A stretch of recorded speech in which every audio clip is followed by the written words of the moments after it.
Et salut les amis, c'est Okayo, et aujourd'hui on se retrouve pour la suite de Killer Clown. Dans le dernier épisode, nous n'avions eu que deux révélations. Au début de la part de nos parents, et surtout plus grâce à un album photo, car je vous le rappelle, au début de cette série, lorsque nous avions affronté le clown pour la première fois et que nous avions fait tomber son masque, son visage nous semblait familier, mais sans plus, parce qu'évidemment il nous disait rien. Familier, mais voilà, sans plus. Jusqu'à ce jour, où justement du coup nos parents nous ont montré un album photo de nous petits et que nous sommes tombés sur une photo de notre oncle. Mais cet oncle, qui ressemble étrangement au clown, il décéder d'un cancer il y a quand même quelques années.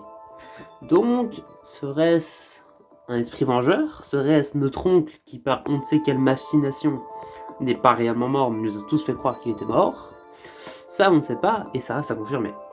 Et la deuxième révélation, c'était qu'après une mésaventure dans des ruines abandonnées, et une altercation, encore une nouvelle évidemment, parce que sinon ce n'est pas drôle, une nouvelle altercation avec le clown, Canon nous révèle que si elle poursuivait ce clown, c'était pour venger son frère.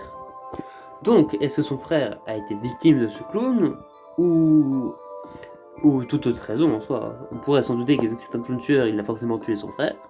Ce n'est peut-être pas forcément le cas, même si c'est très probable. En tout cas, on va continuer et voir ce qu'il en est, donc c'est parti. Je commence à avoir la tête qui tourne. Thomas, tu es blessé? Je regarde la fenêtre, par laquelle il y a un instant à peine, nous avons poussé le clown. Canon se tire debout à mes côtés.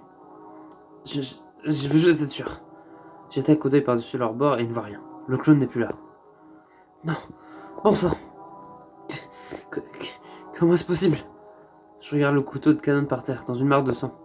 Ce clown n'est pas normal. Se faire poignarder et survivre à une chute. Canon tombe à genoux. Canon. Lucas se rapproche d'elle pour la consoler.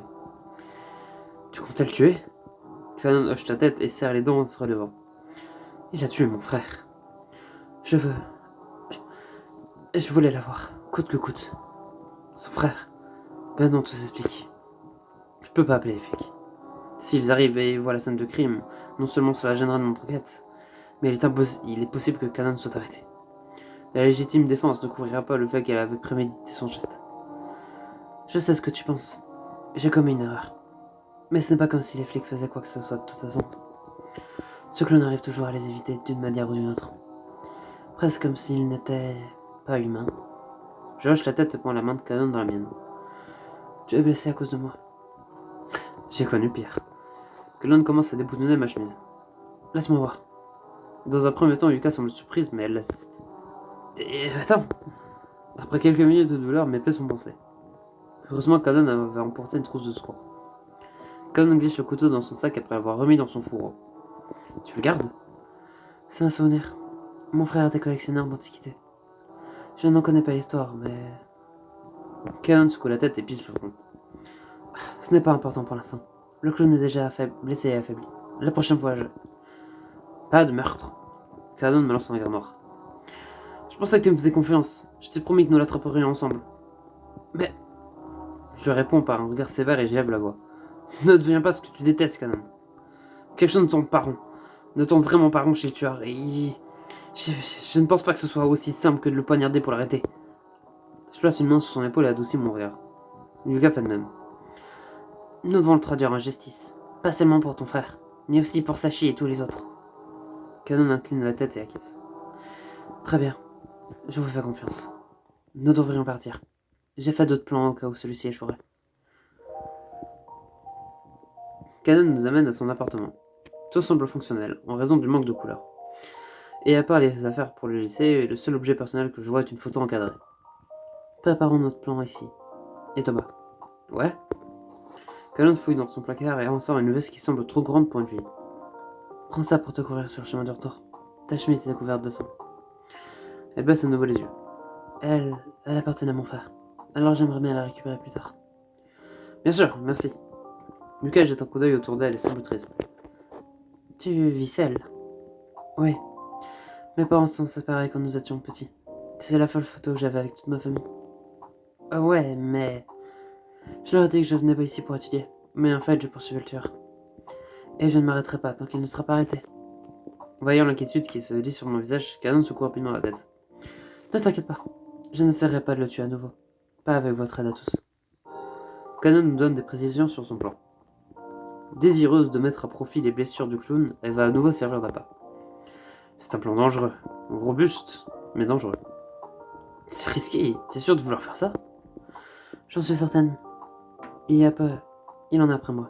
Peut-être à cause de ce que je ressens, ou à cause du fait que je le poursuive. Quoi qu'il en soit, il va revenir pour moi. Yuka reste silencieuse mais inquiète. Tu es sans sécurité avec moi, je te le promets. Canon sourit avec douceur. Je sais. Tu sembles toujours être là quand j'ai le plus besoin de toi. Elle s'interrompt un instant et se mord la lèvre. Si ça ne te dérange pas, tu peux passer la nuit ici. Canon rougit. Je veux dire, c'est plus de toute façon. Yuka peut rester aussi, bien sûr. Ok, très bien. Attends, pourquoi tu le dis après coup? Yuka se glisse entre nous et sort son téléphone. Je veux pas que tu sois seul, alors je vais dire à mes parents que je vais rester avec une amie. Thomas peut dormir dans le salon. D'accord. Canon pose son doigt sur son menton tout en réfléchissant. Je pense que j'ai aussi quelques-unes des chemises de mon frère ici. J'avais prévu d'en faire don. Mais alors tu peux les utiliser comme pyjama. Et Yuka peut porter mes habits. Ça, les pyjamas. Même si je me dis que ça ne me dérange pas non plus de sécher les cours pendant une journée. Yuka pousse de rire. Au moins, il y en a une de joyeuse.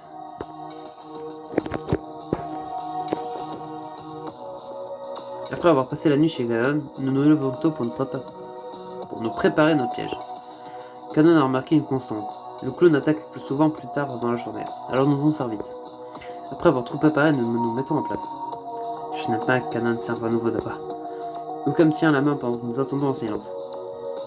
Nous sommes debout derrière un vieil échafaudage, et des piles de toutes sortes de bric-à-brac que nous avons trouvées à côté.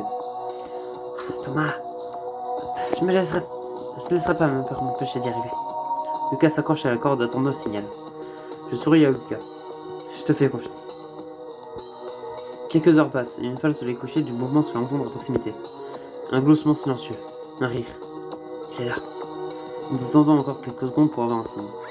Soudain, un cri retentit dans le bâtiment. Il est possible que ce soit Canon qui se prête au jeu, mais je peux pas rester les bras croisés et attendre. Et si elle avait besoin d'aide? J'attends encore un peu et j'entends des bruissements, puis le bruit de quelque chose qui tombe tout près. Les pas se précipitent dans notre direction. Maintenant! Canon franchit d'un bond l'embrasure de la porte où Yuka et moi sommes cachés et le clown la suit de près. Yuka tire sur la corde et l'échafaudage commence à se fonder. J'envoie au clown un coup de pied qui le ramène vers le piège et je le regarde se refaire ensevelir sous la ferraille et les décombres. Canon s'approche du clown qui est effondré sur le sol. Tu es plus curieuse que ça. Je sais que tu ne mourras pas pour si peu. Et la police est déjà en route. Le clown respire brillamment sans cesser de rire. Canon lui arrache son masque. Et je me prépare à découvrir son visage. Hein? Ce visage? Il ressemble pas du tout au précédent. J'ai halluciné alors? Yuka s'empresse de le ligoter. Je ne sais pas qui tu es, ni pourquoi tu as fait ça. Canon jette le masque de côté. Ce masque sinistre et cauchemardesque. Mais c'est terminé maintenant. Les yeux de l'homme deviennent blancs et s'affaissent en tension. De savoir ici. Yuka saute de joie et nous serre. Canon et moi dans ses bras. Fais attention, Yuka, mon dos! Le bruit des sirènes retentit dans le lointain. La police nous laisse partir après avoir appréhendé le suspect et nous nous rendons donc en ville pour nous détendre. Après avoir mangé un morceau, nous nous baladons, savourant notre victoire. Canon semble toute raide. Elle grignote quelques bouchées de poulet frit tandis que Yuka sirote un thé aux perles. Les flics ont gobé l'histoire comme quoi nous avions été attaqués et que nous avions dû nous défendre. Il n'est pas très difficile d'ignorer la justice populaire quand mon père est capitaine de police, je suppose. Ah zut! Yuka regarde son téléphone et fronce les sourcils. J'arrête de boire mon soda et je lève un sourcil. Qu'est-ce qu'il y a? Je n'ai pas vraiment dit à mes parents ce que nous faisions. Ils doivent se faire un sang d'encre. Nous pourrons fêter ça plus tard, pas vrai, Canon? Ok. Oui, bien sûr. À bientôt, Yuka. Yuka me dévisage puis observe Canon. Demain, c'est sûr. Yuka continue son chemin, me laissant seul avec Canon. Alors que nous marchons le long de la rivière, je remarque que Canon me lance des regards furtifs. Quelque chose te tracasse? Ah, rien. C'est juste que... Tu ne dois pas aussi rentrer chez toi? Oh, pas vraiment. Mes parents viennent probablement d'apprendre la nouvelle et sont au commissariat en train de s'occuper du suspect. Bon, j'en suis heureuse. Calonne sourit et me prend la main, ses beaux yeux brillants sous la lumière de la lune. Je ne sais pas comment te remercier pour... Eh bien, pour tout. Au moment où elle me lâche la main, j'ai un pincement au cœur. T'as pas à me remercier pour quoi que ce soit, Canon. Je voulais t'aider. Canon secoue la tête et plisse le front. Non, ce n'est pas correct. Je dois faire quelque chose. Je pourrais peut-être faire quelque chose pour te faire plaisir plus tard. Yuka a eu l'idée de la petite fête. Mais tu en as tellement fait pour moi. Ça m'a l'air sympa. Quoi que tu prévois, pardon. Canon sourit et me regarde fixement pendant un moment. Quelque chose ne va pas? Rien. La veste va bien. Ah oui, tu vas la récupérer? Canon secoue la tête et pige au front. Je ne vois pas d'inconvénient à ce que tu la gardes un peu plus longtemps. Cela me semble juste. Je réprime la rougeur qui me monte au visage et me contente de hocher la tête. Oui. Nous finissons par arriver au bout du pont. Tu me fais penser à lui. Tu es comme mon frère. Trop curieux et trop protecteur. Mais ça me plaît. Canon aide un taxi et sourit en montant à l'intérieur. Il est l'heure de rentrer. Au revoir, Thomas. Bonne nuit, Canon.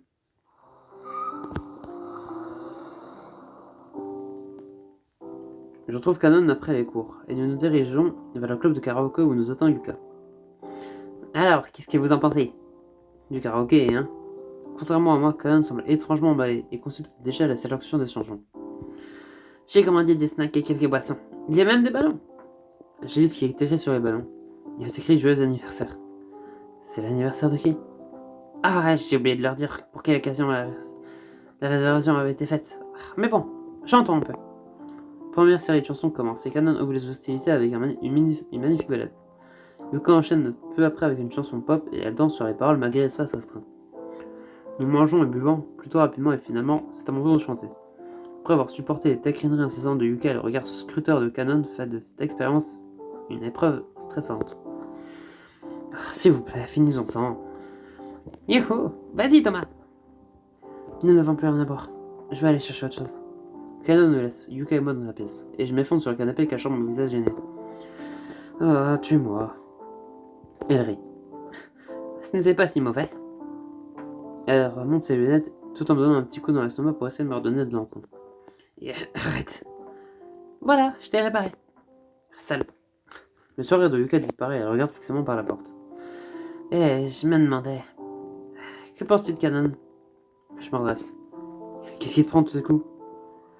C'est juste que j'ai remarqué que tu la regardais beaucoup ces derniers temps et je dirais que comme je suis ton adorable amie d'enfance, je suis un peu jalouse. Jalouse? Pourquoi serait-elle jalouse? Yuka enlève ses lunettes et elle me regarde dans l'expectative. Que veux-tu dire par là? Moi aussi, je veux être gâtée. J'ai surmonté de ma peur des clowns et Canon m'a dit que vous aviez des projets pour plus tard, tous les deux. Oh. Alors je veux une récompense. Yuka a l'air sérieuse et malgré le faible éclairage de la pièce, je vois que ses joues sont roses. Récompense, hein? Si c'est en mon pouvoir, bien sûr. Yuka me fait un grand sourire et se met à glousser. Que dirais-tu d'un baiser? Quoi? Yuka éclate de rire. Je rigole. C'est une blague. Revenons à la chanson. Tu pourras me donner autre chose plus tard. Comme une glace ou... Yuka. Ouais? Donne-moi ta main. Yuka pose avec précaution sa main sur la mienne et je la porte à ma lèvre pour y planter un baiser. Elle pouffe de rire. Tu as l'air si drôle en ce moment. Je lui souris d'un air taquin. La récompense est terminée. Yuka baisse ses yeux sur sa main et la fixe un instant avant de la rapporter sur ses lèvres. Mes yeux s'écarquillent. Ah, je sais pas ce que je dois attendre pour avoir quelque chose d'autre plus tard. Idiot. Merci. Yuka, est-ce que tu... Juste à ce moment-là, Canon revient un plateau de verre en équilibre dans les mains. Ah, laisse-moi t'aider. Si je peux pas lui poser la question maintenant. Après notre petite fête, je rentre chez moi avec Yuka, et nous nous séparons devant chez elle. Mon père est debout à l'extérieur de notre maison, une expression perplexe sur le visage. Oh, bienvenue à la maison. Ta mère est à l'intérieur. J'ai entendu parler de ce que toi et tes amis aviez fait. Tu as dû ignorer tout le rapport alors. Tu t'es bien débrouillé. Je n'en croyais pratiquement pas mes oreilles. Hein? Je t'ai sous-estimé, fiston. Tu as bien travaillé en attrapant le tueur. Je souris et me casse la tête d'un air penaud. Je pense que ce monstre masqué a eu enfin eu ce qu'il méritait, hein. Mon père lève un sourcil alors que je tends la main vers la poignée de la porte. À propos, nous n'avons pas trouvé de masque sur les lieux. Attends, quoi?